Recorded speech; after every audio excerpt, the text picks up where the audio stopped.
కృష్ణారెడ్డి గారు అన్న కృష్ణారెడ్డి గారు చెప్పినట్టుగా అక్కడ ఏర్పాట్లను బట్టి భక్తులు రద్దీ పెరగడము, భక్తులు ఏమో అని మొక్కుతారు, ఎట్లా మొక్కుతారు, విశ్వాసాల గురించి కాదన్న. ఆ విశ్వాసాలకు సంబంధించి కూడా ఆ ప్రదేశానికి ప్రత్యేకత ఉంది. జంపన్న వాగులో నీళ్లు చల్లుకొని వెళ్ళొస్తారు. స్నానాలు కూడా చేసే పరిస్థితి అక్కడ ఉంది. అంత లక్షల మంది వస్తారు. ఇంకా అసలు అసలు జాతర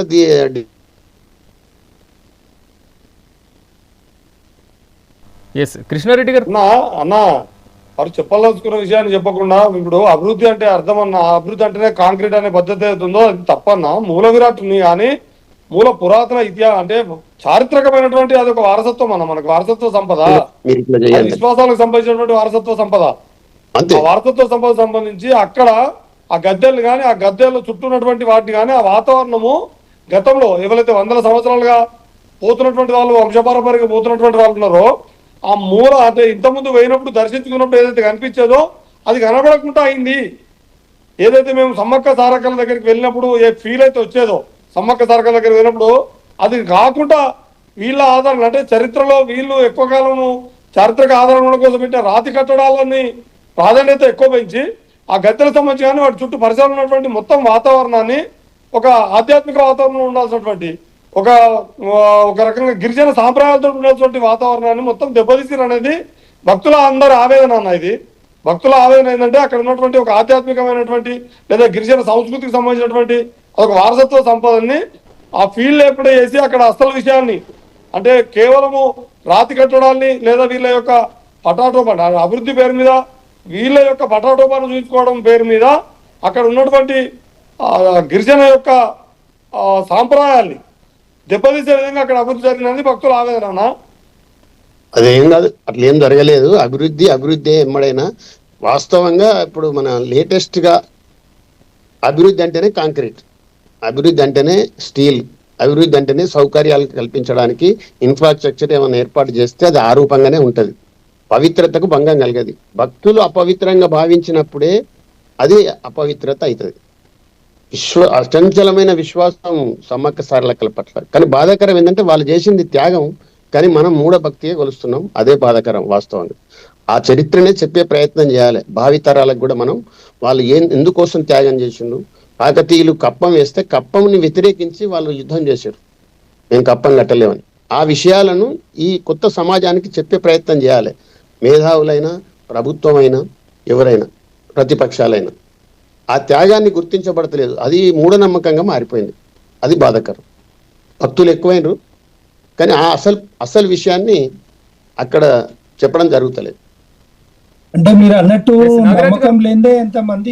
నమ్మకం లేదే ఇంతమంది వస్తున్నారు అన్న. నమ్మకం లేదంటలేదు, అర్థమైంది లేదు. నమ్మకం ఉంది.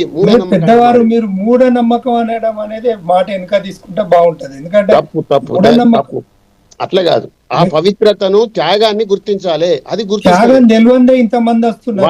వరాలు మనకేదో వరాలు ఇస్తారని మొక్కుడు కాదు నీ అనేది. త్యాగాన్ని గుర్తించే మొక్కుదల ఉండాలి.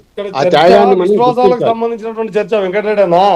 ప్రజల విశ్వాసాలని దెబ్బతీసే విధంగా అభివృద్ధి పేరుతో అక్కడ ప్రజల విశ్వాసాలు సౌకర్యాలు పెరిగితే దెబ్బతీయదు. సౌకర్యాలు పెంచినంత మాత్రం. పెద్దవారు ఒక్క నిమిషం అవకాశం ఇవ్వండి. నేను అక్కడ ఉన్నటువంటి పరిస్థితులలో నేను భారతీయ జనతా పార్టీ ప్రాతినిధ్యంతో మాట్లాడడం లేదు, కానీ అక్కడ చుట్టుపక్కల కూడా కొంత ఇది మత ప్రచారం చేసుకోవడానికి చర్చిలు, మసీదులు పెట్టుకొని కొంత వాళ్ళను మత మార్పిడిలు చేసుకోవాలని చూస్తే కూడా అక్కడ లైవ్ లో, ఎందుకంటే నేను వరంగల్ నివాసినే, నాది వరంగల్ ప్రాంతము. అక్కడ ఉన్నటువంటి పరిస్థితులలో ఏంటంటే వాళ్ళకు ఖచ్చితంగా విత్ ఇన్ డేస్ అంటే ఒక వారం, 2 వారాలు, 3 వారాల లోపలనే వాళ్ళ ఇంట్లో ఏదో అశుభం జరగడం, చీమల పుట్టలు రావడం, పాముల పుట్టలు మొలవడం, ఈ రకంగా జరిగితే వెంటనే వాళ్ళు పోయి తప్పు జరిగిందని ఆ పసుపు రాసుకొని అమ్మవారి దగ్గర పోయి కొలుసుకొని వాళ్ళు చేసుకుంటే, ఇవాళ చూడండి ఆ చుట్టుపక్కల పరిసర ప్రాంతాలలో ఎక్కడ కూడా సమ్మక్క సారలమ్మ పవిత్రత అంత పవిత్రంగా ఉంటుంది. ఎవ్వరు కూడా మత మార్పిడిలకు లోను గారు.